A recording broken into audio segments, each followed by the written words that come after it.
there's a great book that just came out recently on the Winnipeg scene. Okay. Nigel Weber wrote that. It's fantastic.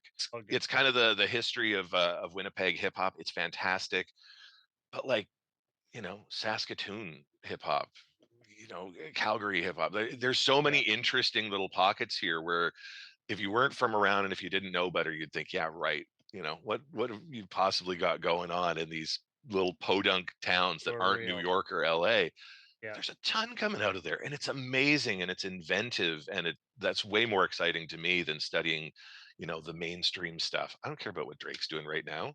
Tell I me about this agree new Epic record 100%, coming out. man. And that's why I'm trying to put content about Canadian hip hop out that doesn't involve Drake and the Kendrick beef or whatever. Like, we've Yes. mentioned that name in a few interviews sometimes, but like it's never the clip that I'm trying to post to social media and be like, clickbait, come in and hear us discuss Drake again. Cause like Yeah. it's done to death at this point. And like you said, every one of these little communities, I mean, I'm just beginning to learn the history of some of these places across the map, but even now, over the past 6 years that I've been doing After the Smoke is Clear, like, my mind has opened up.